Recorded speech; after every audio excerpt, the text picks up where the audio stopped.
नमस्कार, स्वागत है आपका सत्यमेव जयते चैनल में और मैं हूं डॉक्टर हरीश चंद्र लखेड़ा। आंध्र प्रदेश के तिरुपति मंदिर के लड्डू में चर्बी होने को लेकर वहां के मुख्यमंत्री चंद्रबाबू नायडू के दावे ने एक सवाल खड़ा कर दिया है।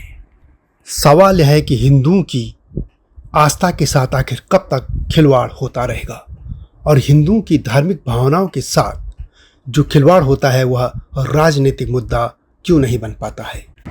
ज़्यादा समय नहीं हुआ है जब इसी तरह की घटना ने भारत में ब्रिटिश साम्राज्य की जड़ें हिला दी थी। याद कीजिए 1857 तब कारतूस पर गाय की चर्बी लगाने की बात जब सामने आई थी तो ब्रिटिश में भारतीय जवानों ने विद्रोह कर दिया था और इसके नायक थे मंगल पांडे।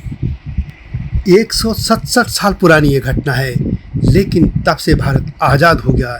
लेकिन आज हालत यह है कि हिंदुओं को कोई थूक कर रोटी खिला रहा है, जूस में थूक रहा है, कई पोटी खिला दे रहा है।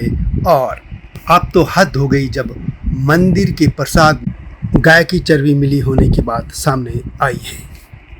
केरल में तो एक मंदिर में जब लोग अपनी गाय या गौवंश को दान करते थे तो वहाँ का प्रशासन उन गाय या गौवंश को कसाईयों को बेच देता था उनको कटवाने के लिए।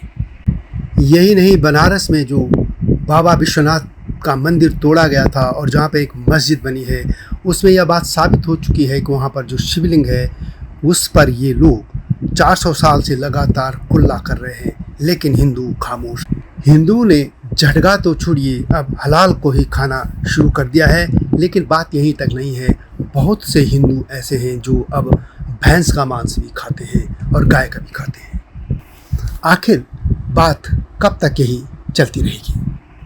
केंद्र सरकार ने भी अब तिरुपति माला जो मंदिर है वहाँ के जो लड्डू का मामला उसमें रिपोर्ट मांगी है प्रदेश सरकार से, लेकिन आप सभी जानते हैं कि इस तरह की रिपोर्ट्स का कुछ होता नहीं है। दिल्ली में जब ड्रॉपसी हुई थी करीब 2 दशक पहले तो आज तक ये मालूम नहीं हुआ कि किसको सज़ा दी गई।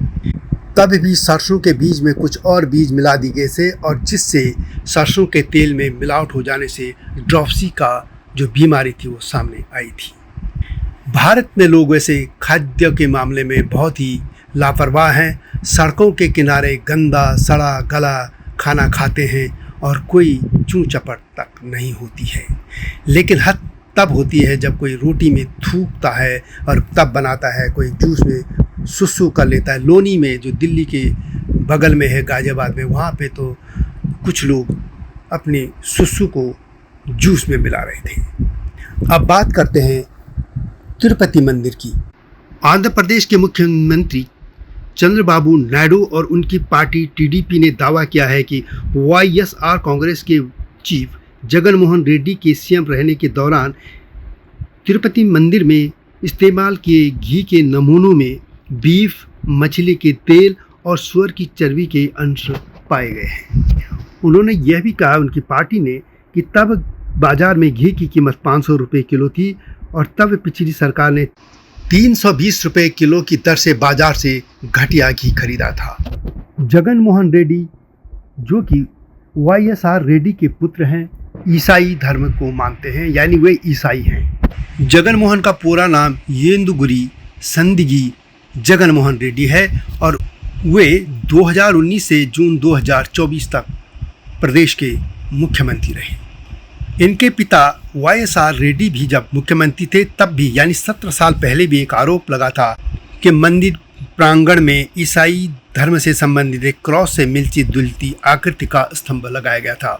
और ये भी है कि उसी इलाके में ईसाइयों ने भी अपना एक धर्म स्थल बनाने की कोशिश की थी, यानी इस पूरे क्षेत्र का स्वरूप बदलने का प्रयास भी उन्हीं के ज़माने में किया गया था। और वाईएसआर रेड्डी को मुख्यमंत्री सोनिया गांधी ने बनाया था। हो सकता है कि मुख्यमंत्री सीधे तौर पर इसमें शामिल न रहे हों, यानी जगन रेड्डी, लेकिन यह बात भी है कि उन्होंने अपने रिश्तेदार को इस मंदिर का जो बोर्ड है उसका अध्यक्ष बना दिया था। उनका खुद बहनोई ईसाई धर्म के प्रचारकों में शामिल है और जबकि वो जाति से ब्राह्मण रहा है और अपना सरनेम भी अभी ब्राह्मण यूज करता है। यह पूरा परिवार अभी नाम हिंदुओं के रखता है, यानी संस्कृत के नाम रखता है, लेकिन ये ईसाई हैं। इसलिए यह आरोप और गंभीर हो जाता है कि तिरुपति के जो लड्डू बने थे वे चर्बी मिले घी में बने थे। तिरुपति बालाजी मंदिर आंध्र प्रदेश के चित्तूर में तिरुमला पर्वत पर स्थित है और तिरुपति बालाजी का वास्तविक नाम श्री वेंकटेश्वर स्वामी है। माना जाता है कि भगवान वेंकटेश्वर भगवान विष्णु हैं जो अपनी पत्नी पद्मावती के साथ तिरुमला में निवास करते हैं। यहाँ पर जो प्रसाद चढ़ाया जाता है वह लड्डू का रूप होता है और इस लड्डू को श्रीवारी लड्डू के नाम से जाना जाता है। इसी लड्डू से भगवान को भोग लगाया जाता है और यही भक्तों को प्रसाद के रूप में दिया जाता है। आंध्र प्रदेश के मुख्यमंत्री चंद्रबाबू नायडू ने आरोप लगाया है कि उनके पूर्व यानी वाईएसआर कांग्रेस की जब सरकार थी और जगन रेड्डी मुख्यमंत्री थे तब लड्डू में घटिया सामग्री और एनिमल फैट को इस्तेमाल किया गया था। नायडू की पार्टी टीडीपी ने भी दावा किया कि गुजरात की एक लैब ने लड्डू बनाने में इस्तेमाल किए घी में बीफ टैली, लॉर्ड और मछली का तेल पाया गया है। वास्तव में गाय और बैलों जैसे जानवरों के अंगों के आसपास के फैटी टिश्यू को पिघलाकर बीफ टैलो बनाया जाता है और यह अक्सर डीप फ्राइंग और रोस्टिंग के लिए इस्तेमाल होता है। इसे मांस से निकाली गई वसा यानी चर्बी को पिघलाकर भी बनाया जा सकता है जो फिर ठंडा होकर बटर जैसा सॉफ्ट सॉलिड बन जाता है। अब सवाल है कि एक लॉर्ड क्या है। आजकल ज़्यादातर रसोई में लॉर्ड की जगह वेजिटेबल ऑयल ने ले ली है। यह सेमी सॉलिड वाइट फैट है जो सूअरों के फैटी टिश्यू को पिघलाने से मिलता है। सूअर का मांस खाने वाले समुदायों के लिए यह मुख्य खाद्य पदार्थ है। यह कमी बेकिंग में एक आम सामग्री थी, लेकिन इस समय वनस्पति तेल रसोइयों के लिए अच्छा विकल्प माना जाता है। तिरुपति मंदिर भगवान विष्णु का मंदिर है, यानी यह वैष्णव धारा से है और वैष्णव धारा में शाकाहार को ही प्राथमिकता दी जाती है। और यहाँ पर बात यही है कि जो प्रसाद दिया गया है उसकी शुद्धता का ध्यान नहीं रखा गया। इसके अलावा हिंदू में गाय को माता के रूप में माना जाता है, उनका मांसाहार बिल्कुल वर्जित है।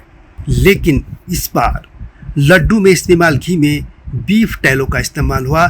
इसका मतलब साफ है कि प्रसाद के रूप में लाखों हिंदुओं को न सिर्फ मांसाहार दिया गया बल्कि उनके लिए पूजनीय गाय का फैटी टिश्यू परोसा गया और यही मामला तूल पकड़ रहा है। और इसका जवाब ईसाई समाज से आने वाले जगन मोहन रेड्डी यानी जो पूर्व मुख्यमंत्री हैं उनको जवाब तो देना ही होगा। वीडियो कैसे लगी कमेंट में अवश्य लिखें। आऊँगा जल्दी ही नई स्टोरी के साथ, तब तक नमस्कार।